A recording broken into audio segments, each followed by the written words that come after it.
Chiro Hustle. Sit back and learn from the greatest influencers in the profession on the world's #1 chiropractic podcast. Before we dive into this powerful episode, please remember to subscribe to our channels and give us a 5-star rating on iTunes to continue hustling. This episode is brought to you by Chiro HD, Evo Creative Media, 100% Chiropractic, Chiro Health USA, Imaging Services, Chiro Moguls, New Patients in a Box, Pure Chiro Notes, Titronics, Sherman College of Chiropractic, Life Chiropractic College West, Pro Hockey Chiros, Pro Baseball Chiros, and the IFCO. You can benefit from our full list of sponsors by visiting our sponsor page at chirohustle.com/sponsors. Links in the description. Now let's hustle. Hey guys, welcome to episode 575 of the Chiro Hustle podcast. I'm your producer, Luke Millette, and here's your host, James Chester. So today we have the opportunity of interviewing Dr. Kris Tohtz. And if you want to hear a story of why she became a chiropractor and not a medical doctor, it's because she didn't want to sell out to the AMA. Stay tuned for the full episode. All right, guys, welcome back. This is episode 575 of the Chiro Hustle podcast. I've just been warming the mic up with Dr. Kris Tohtz. She's down there in the beautiful state of Florida. I would call it the Sunshine State, but I live in Colorado and we get like 300 sunshine days a year. So I know I'm in a good place too. I'm really excited. We're going to talk a lot about need for knowledge. We're going to talk about chiropractic education business. And I think that there's a lot that goes into the CE world. And I'm excited to talk about what you're offering up to people.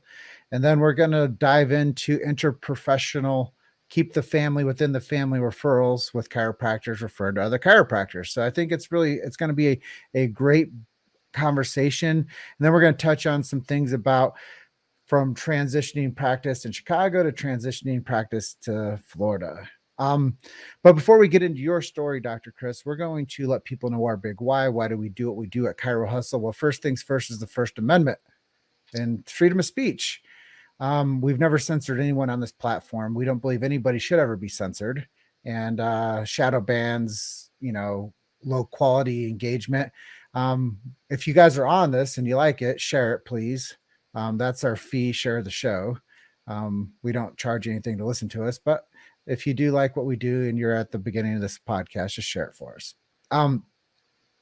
Talking a little bit more philosophically, though, within the chiropractic profession, we do protect the sacred trust. I think it's something that people have to know. If you don't know what the sacred trust is, it's B.J. Palmer's last words. Go and search for it. You're going to learn more about chiropractic, I guarantee, than you previously did and what you knew about chiropractic before by the developer of the profession, son of D.D. Palmer, chiropractor #1. So if you want to know more about chiropractic, go follow the path of D.D. Palmer and how he came down from Canada and founded a chiropractic college in Davenport, Iowa called Palmer.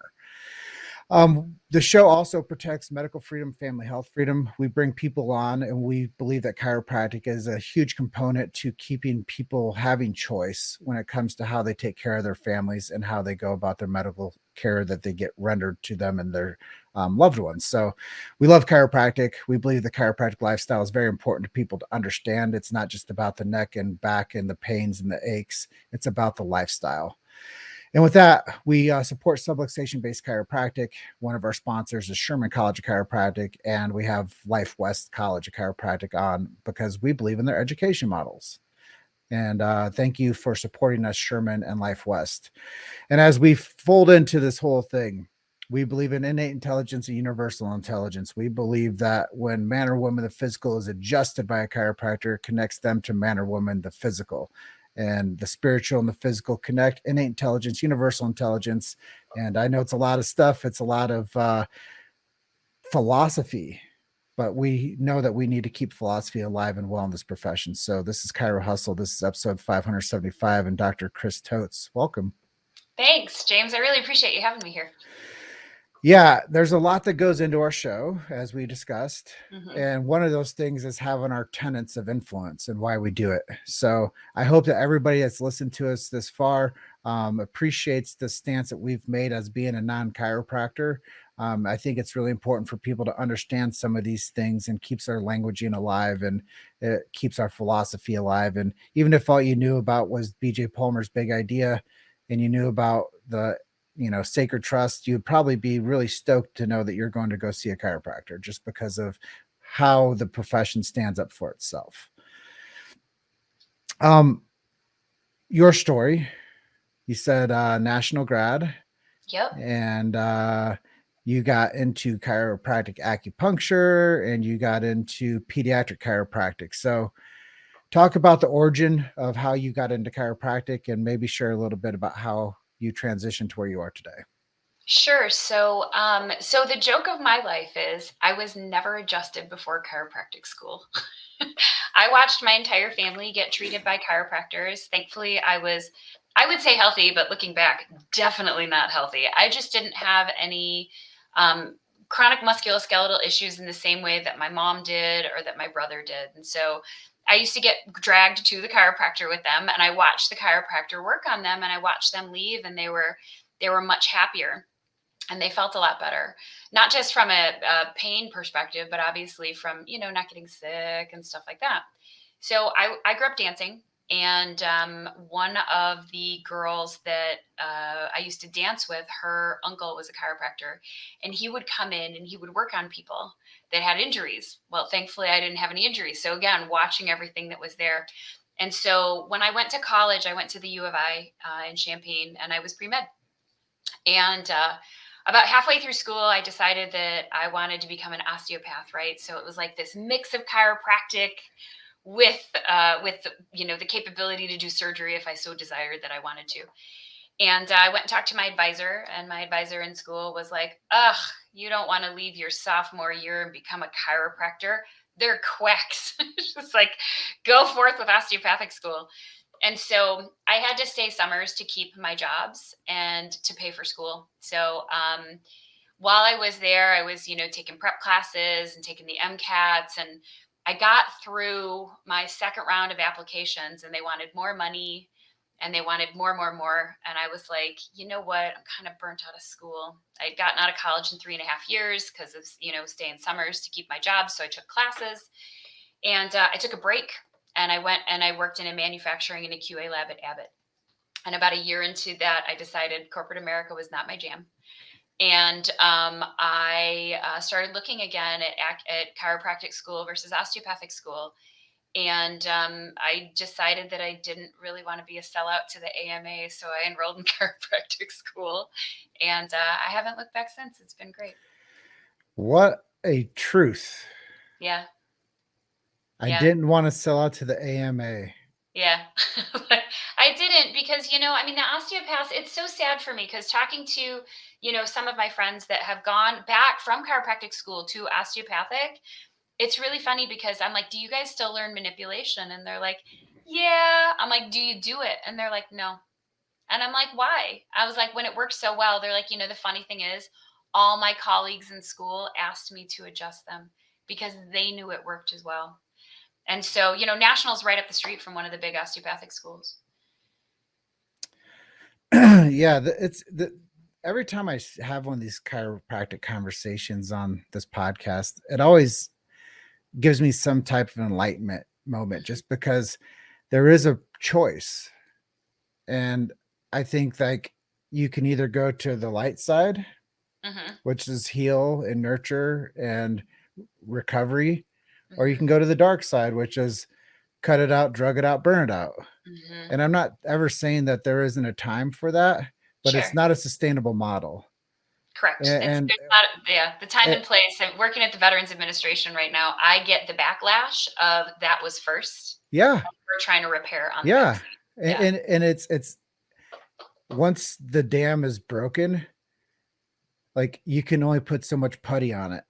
Correct. Yeah. Finger in the dike only works so long, right? Yeah. And I think that if people just knew what we know, they would do what we do. Correct. And the problem is that somebody else in their life, Dr. Kris, is like, don't go to the chiropractor. They're quacks. Just like that administration person did for you when you're in the college level. People are so misinformed, but they're quick to throw a rock. Very. It happens with acupuncture as well. Like people are like, oh, I don't believe in it. That's my favorite. I'm like, we're not a religion. I was like, chiropractic, acupuncture. I'm like, we're not a religion. We have science. There's science behind what we do, you know? It's so funny for me because a lot of people that know me know I do a lot of external marketing events, and I go to festivals and fairs and things. Mhm. And there's a lot of people that will get tuned up on alcohol, and they'll come up to me and they'll say whatever they want to. Yeah. And I do the old Sid Williams thing, the founder of Life University, and I say, I drop the keys and I say, chiropractic works like gravity. It works whether you believe it or not. You don't have to believe in chiropractic. And I joke a little bit further. I'm like, it's a belief system? Santa Claus and the Easter Bunny. Mhm. And I say, chiropractic is actually healing art. Mhm. And if you want help, we can help you. But if you're here to like cause like any type of like issue about not believing in what I'm here to help people with, then this isn't the place for that. Correct. But I think people need some firmness also to say, look, chiropractic is a beautiful profession, Mhm. and it can help a lot of people to keep vitality and Correct. keep you long term doing what you like to do when you want to do it with the quality of life that you want to do it with. With the grace and ease that you would like your body to have, right? Yeah. Yeah. And, I think they integrate into us sometime that we're supposed to be sick. There's a Yeah. lady earlier, third generation chiropractor I interviewed. And Mhm. she's like, when I was like in sixth grade, I saw a girl take like an aspirin. And she's like, I asked my mom what that was all about. And she said it was like the kid was like, it's for headaches. And like my mom was like, well, you don't get headaches. Why don't you get headaches? And she's like, oh, because I get adjusted. Yeah. And Yeah. that's another cool thing is when I meet people and they say that they suffer with headaches, I say, hey, so are headaches normal to you? And they'll be like, yeah, gosh. I'm like, well, how frequently are you getting them? And they're like, oh, gosh. And I'm like, well, good news is we have 90% success rate with headache patients. And they're like, no way. We thought it Mhm. was just about this. Yeah, you're like, no, so much more. I always ask, it always surprises me still to this day. I would tell people, I'm like, tell me about your headaches. And they're like, which one? And I was like, how many do you have? They'd be like, 3. I'm like, okay, let's break them down. Yeah. Mm-hmm. Well, it's just the thing is we need solution-based orientation for people to find what they Correct. need. And Correct. I always tell people too, most of the time they don't go to the chiropractor because they don't know where to go or who to trust. So we Mhm. have to build rapport with them, and we have to find out what's going on with them. Basically, we have to get them to tell on themselves Mhm. of what they've tried and why it didn't work. Exactly. And then we get them into the office, and I always tell them when we schedule them, like, you're going to be our number one referral source. So thank you. Mhm. And like they are, like it, like energetically, when you like guide people, they love to be led. They just need somebody to actually pay attention to them and tell them positive things, and Yeah, then believe in them. and interact with them and tell them there's hope for you. Mhm. And it's one of the things interesting that you say that I do in exams. So while I'm doing stuff and I'll tell people, I'm like, that's completely normal. That's completely normal. I'm like, I'm going to tell you what's not broken on you so that you know that there's parts that need some support, but there's also parts in you that are working absolutely fine. And they're like, thanks. Nobody ever does that. And I was like, I know, because you don't go to the doctor because you're amazing. I was like, Mhm. I used to call it Mr. Potato Head. Like a guy wouldn't come into the chiropractic office unless he was missing a limb. right. Usually my joke, thanks. I was like, mine's a little cruder than that, but I appreciate that. I'm like, all right, so the leg's falling off. You're finally coming in. Great. Yeah. Now you're gonna. And actually, when people start feeling like they're actually healing, they don't sometimes remember what they originally came in for. So true. All the time. This is why we do outcome assessments and questionnaires because people be like, well, XYZ, I don't know if it's better. And you'd be like, no, you remember this, this, this, this, and this. They're like, yeah. I'm like, all these things that were wrong. Yeah. These still wrong. They're like, no. I'm like, my point. Okay. Yeah. And I think that that's the beautiful thing about this profession. That's why I always dub it as the beautiful profession, Hmm. because it helps people, it serves people, and chiropractors do give love and serve. But like we're talking about like fee schedules, like you have to like have people pay appropriately for the services that you provide. And then Okay. what people pay for, they pay attention to. Very much so. I will tell you that when I dropped from an insurance practice to a cash practice, I saw half the amount of people and made the same amount of money. And can I tell you, people got better and they were done. And then they'd send you more people, right? It's the best referral source ever because they had so much more skin in the game, right? Like it was so great. I was like, that's the best. Yeah, what you pay for, you pay attention to. All day. So talk about that a little bit. I know that you started practice in Chicago. Now you've migrated down to Florida. Yeah. Talk about some differences in practice model and where you are today. Sure. So I started out as so I interned through somebody's office as a student, and that doctor, his name's Rick Esger, lovely human being. He was kind enough to help me out in business, show me the ropes, which was really great. So I started out independent contracting out of his office right away. And it was great because I wasn't secure enough in my knowledge as a new doc, but so he was there if I had a head to pick if I wanted, right? Because I'm a big fan of like congeniality and collegiality in the profession. And so I had a brain to pick, which was great. And he was a good person for that. And when I outgrew that space, then I took on a business partner. At the time, I was teaching in the Chiro department at National, and I took on a student that was getting ready to graduate. And he was a hustler. He was a complete hustler. He's now working at Rush, triaging people in. Like, do you need PT, chiropractic? Do you actually need surgery? Where do you need to go? Like, so it's great. It's the perfect job for him. His name's Tom Lotus. And Tom and I worked together for 10 years. And we had a really big clinic. We had multiple massage therapists. We had people doing PT. It was this awesome and crazy, and when it was coming down to, do you want to open up more clinics? And I was like, no, because I wanted to have a family. And so we separated. He went to the hospital and I opened up a smaller clinic, which became a bigger clinic again. Right? I did that for 5 years. And then I took on this role at a nursing school that let me do interdisciplinary continuing education. So we were putting nurses and chiropractors and acupuncturists in rooms to work with each other and learn from each other. And it was fabulous. We did education on LGBTQIA health equity, and like, how do you do better exams on trans and LGBTQ people? Integrative like escharotic therapy, disaster relief. We brought McKenzie therapy and acupuncture there, and it was great. And so I ended up moving down to Florida because my parents are older and they've turned into giant teenagers, and their health is slightly precarious. And I was taking all my free time coming down here to spend time with them anyway. So I decided it was time. I am married to a Brazilian, so I have returned him to his native climate. He is elated. And I moved into the land of hot weather. I moved here in the summer, which is a bad plan for any of you thinking about moving to Florida because you're going to question your life choices.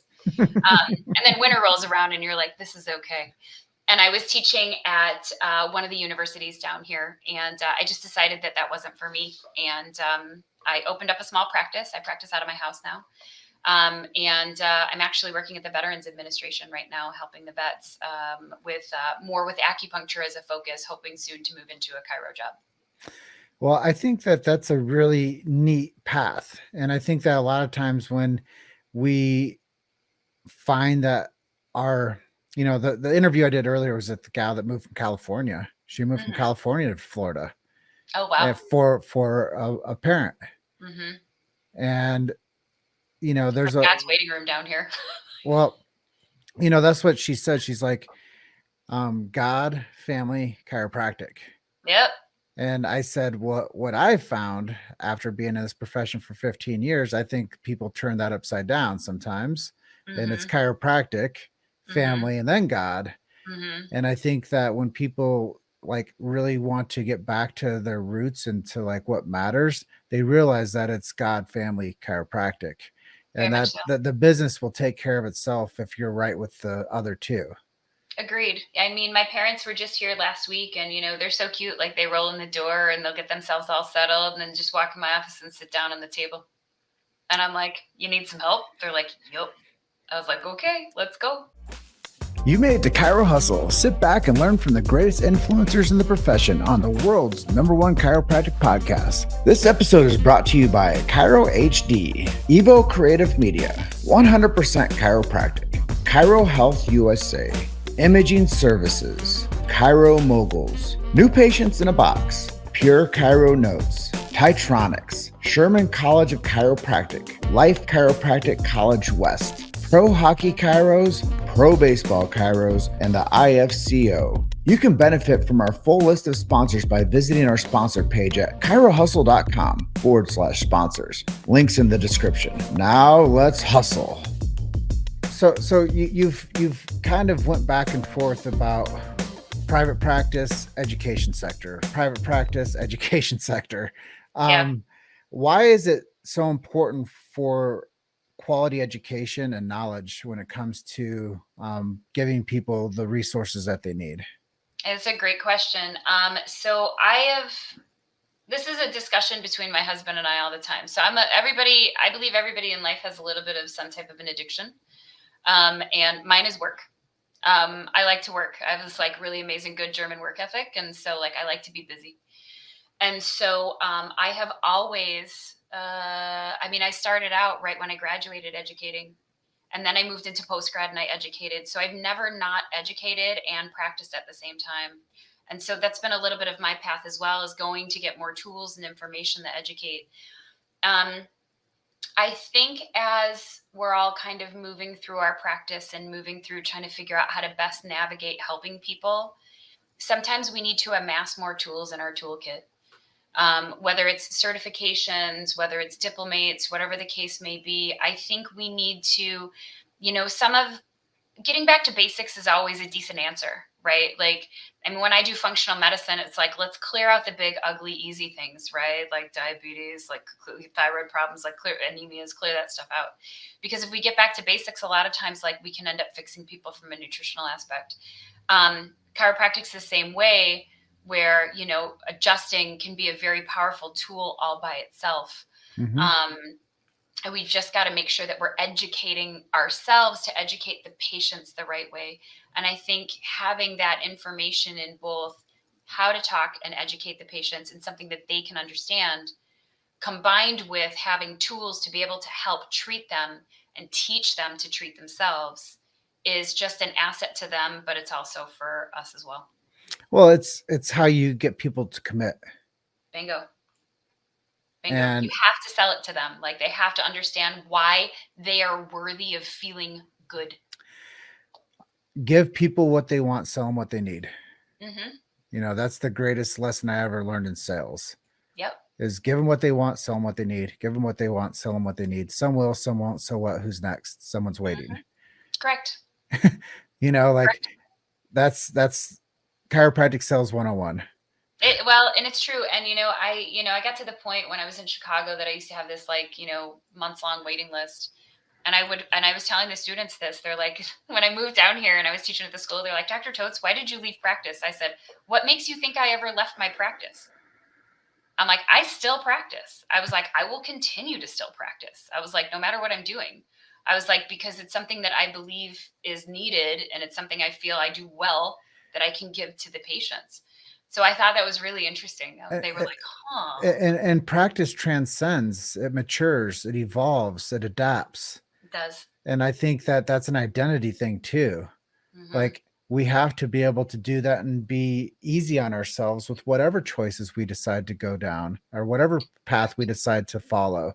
Is look, we need to be a bit more, somebody was telling me the other day, life's hard. Growing a practice is hard. I'm but what if you made it easy? But it does that. That's a mindset. Yeah. It doesn't have to be hard. It doesn't have to be hard. And my patients and my coworkers at the VA are funny. They're you're always happy. I'm I am mostly happy, and that is a choice. I could come into work and complain to you about the stuff that's not going right in my life, but like attracts like. So I'm I choose to focus on the things that are good, not to ignore the things that aren't. I will still work on those in the background, of course, all day. But it doesn't, if I'm bringing that in the door and in with the patients, like they feel that, they know that. And I think, Yeah. I mean, you to leave that stuff at the door and come in. Yeah. So continuing education, Mm-hmm. back to education again. I think that's Yeah, a cornerstone of today's interview session. Um, you help people get their certifications, and I know that you just got a pediatric chiropractor of the year award. Yeah, I mean, congratulations! Like Thanks. that's a big thing in this world, is to be recognized by your peers. Big time. I have to say, like, I mean, this has been a big labor of love. So we've been, Dr. Mary Minzer and I were put together as the co-educational coordinators for the ACA's pediatric diplomate. And so we just launched our first cohort of people coming through in September. And, Jenny Brocker, who is the president of the board, approached me years ago when I was a new council president for the Acupuncture Council. And we had just, we're a newer council. We're only around for about 10 years now. And we were at ACA Ignite together. And she was like, hey, we're starting to build things. I might need some help. And I was like, sure, if you need some help, let me know. And like, little did I realize it was like, can you build the program? I'm like, okay. So yeah, I have a specialty cert in education. So we put some, with Mary's help, we put a bunch of things together, and we rounded up 27 different experts, a couple of which actually you've already had on your podcast, that are lecturing, which is really great. Yeah, one of my coach would always tell me, just because you can doesn't mean you should. But True. but kudos to you for stepping in. Yeah. I was like, it's so funny because they're like, and so for the next cohort, and I'm like, we're out. I'm done after this one. I'm like, no more. So I think that's a really good place for us to land right now, is like, who has been somewhat of an influence on you? Who are some of the heroes that you've had along this journey? Who's helped get you to where you are today? So I've had a couple, which is really interesting. So when I was at National, there is this really amazing, he's a DC PhD anatomist. His name's Barclay Backham. And Bick, who eventually became one of my awesome confidants while I was working at National, he was such an amazing human being. Like, we were in anatomy, and he could go from table to table to table, and he'd be like talking about TV, and then he'd talk about sports, and then he'd answer anatomy questions, and he could like phase shift as he went from table to table. But he was an amazing adjuster and a really awesome chiropractor, but he was hard-nosed. Like, I remember going into his office arguing about an anatomy tagged question. And I was like, but that's the biceps. He was like, are there more two-headed muscles in the body? And I was like, yes, but we're working on the leg right now. He was like, how do I know that? And I was like, he was the man that taught me to be specific in language and how I write. And so I was like, okay, great. And then when I got about halfway through chiropractic school, I decided that I wanted another tool, and I started studying acupuncture. And Dr. John Sunderledge, who actually helped the Wilkes case, by the way, he was an awesome human being. And he was a full, legit Midwestern farm boy that had studied all over the place. And he taught acupuncture, and he was my very first acupuncture teacher. And I was having all kinds of health issues, and he did some testing. And he's like, you have parasites. I'm like, all you AK people say I have parasites. I don't believe you. And he's like, just take these supplements and let me know. And then 6 weeks later, something really disgusting came out of my body. And I was like, and then everything started getting better. And I was like, okay, I got it. And so, I started teaching with him. I started teaching acupuncture with him. And I still teach his patterns of health and wellness. So he was a huge influencer in me, like, studying acupuncture, but then also like integrating it in with chiropractic, so much so that I actually went on and got a separate master's in acupuncture. Well, as they say, and as you probably heard before, we do stand on the shoulders of giants. Yes, very much so. And it is very important for all of us to know where we came from. Mm-hmm. And to pay reverence towards that path that we've been on, and to thank people for taking the time to pay attention to us enough to put us on a path for greatness. All day. And I think it's a quality thing. Mm-hmm. When people build relationships and support and help each other and nurture each other into greater heights of where we can all go together. So I know that's another part that we wanted to touch on before the interview's over, but one of those things is interpersonal relationships within the profession to refer to the chiropractic family and to case manage together. All day. Yeah. I mean, there are so many people that have taken time, energy, blood, sweat, and tears and put this into, advanced education, whether it's, getting a Mackenzie certification or, getting diplomates, right? Where we're getting a diplomate in neurology or in internal medicine, in acupuncture and pediatrics, right? I think it's important that we know where we fit in the paradigm of things, and we need to keep in mind what's best for the patient that's in front of us. Mm. So, if something's not served well for you, like I used to have people in Chicago come into me and, I felt really comfortable treating Lyme disease, but they'd be like, so I have mold. I'm like, I'm not your person. Mm. And I was like, I have people that are so your person that do this way better than me all day, every day. I'm like, go to them. Yeah, and I think that's really encouraging. And one of the things I really appreciate is the philosophy diplomate, and when people understand that part of chiropractic, so they can teach the future chiropractors why it's important to stay in the green books and stay philosophically grounded. And I grew up in the camp of chiropractic biophysics, Hmm. so I love like what an ideal spine is supposed to look like and rehabbing people back to what is ideal. Yeah. And I think that, we all take whatever toolbox we have and we do our best to support people on their journey back to vitality and better quality of life. And I love the fact that you're like, well, if you're dealing with this concern, I have somebody for you. Very much so. And I can't tell you how many times a week people will just reach to me and say, hey, I need a chiropractor in Akron, Ohio, or hey, I need a chiropractor in Laguna Hills, or hey, I need a chiropractor in Orange County, or I need this person here. I mean, I can't tell you how many weekly posts I put for people that are actually chiropractors that are saying, hey, I need a patient that's going somewhere, or I'll have a friend just randomly reach out to me and say, hey, I have sciatica. Who do Right. I go to in this city? Or I tweaked my back lifting, and I'm in Miami. Who do you send me to? Yep. So I think that that's really important for us, is to say, all right, great.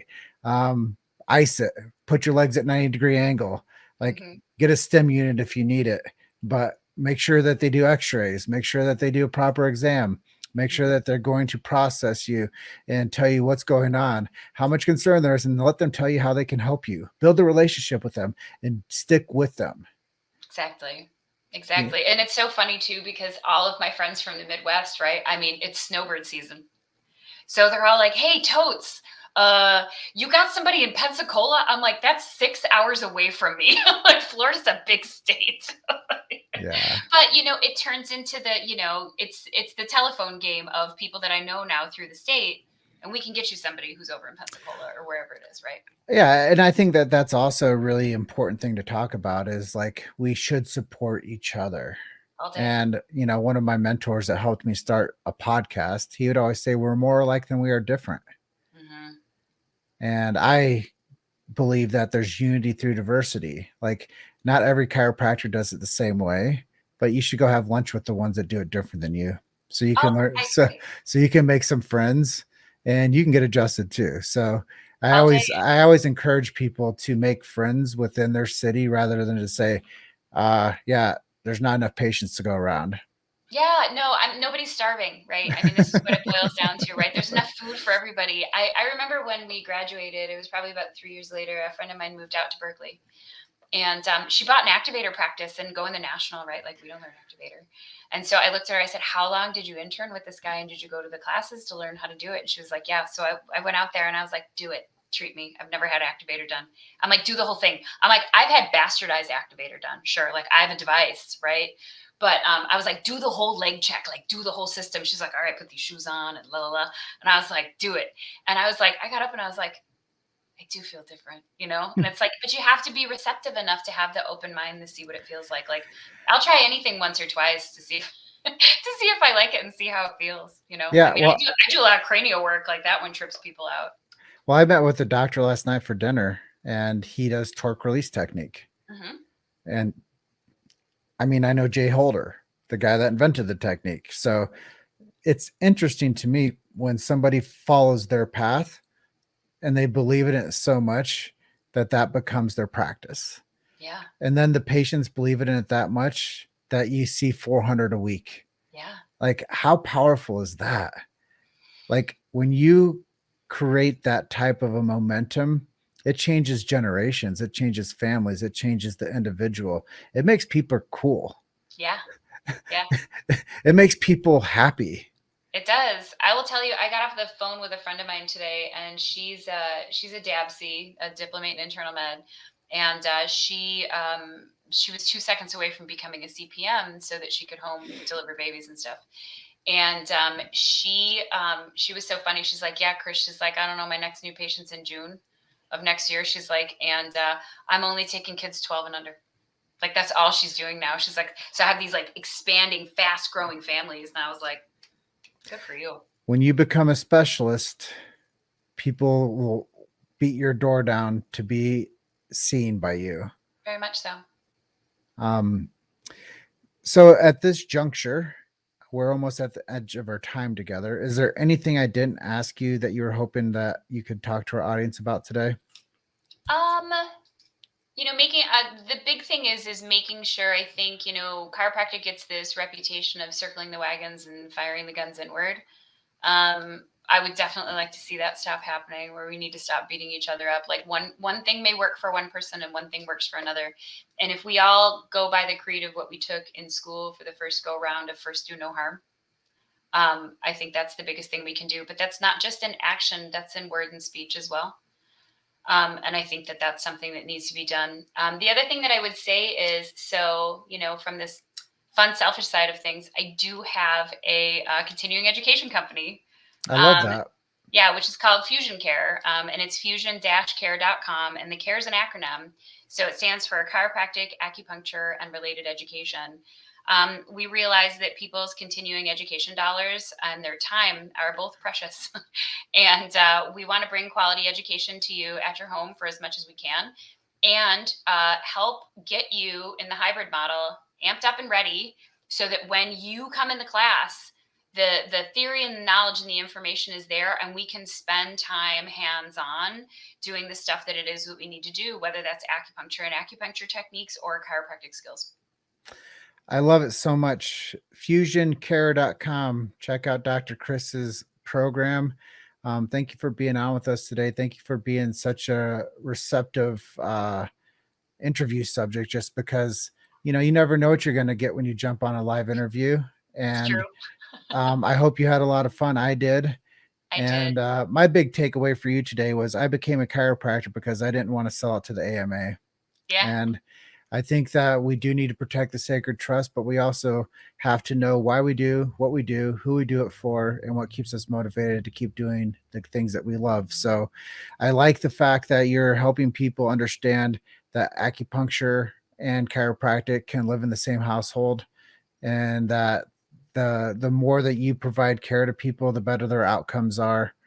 And I think it's really important that people learn that, and they learn it from somebody that has the passion for it. So thank you for being to episode 575 of the Chiro Hustle podcast. Thanks so much, James. Thanks so much for what you're doing for the profession. Like, I don't think that we can probably thank you enough for what you do. Well, the channel's open. It's chirohustle.com. Come over, become a subscriber, share episodes, listen to episodes. And I think that BJ Palmer said it best. He says, I love you because you love what I love. And that's chiropractic. Mm-hmm. And then when I close out my episodes, I always say, you're just one story away. Keep hustling. I'll see you guys on the next episode. Dr. Kris, have a great night down there in Florida. And I hope to talk to you soon. Thanks. Same. All right. Bye for now. Bye. Thanks for listening to Chiro Hustle. Don't forget to subscribe and check back next week to continue hustling.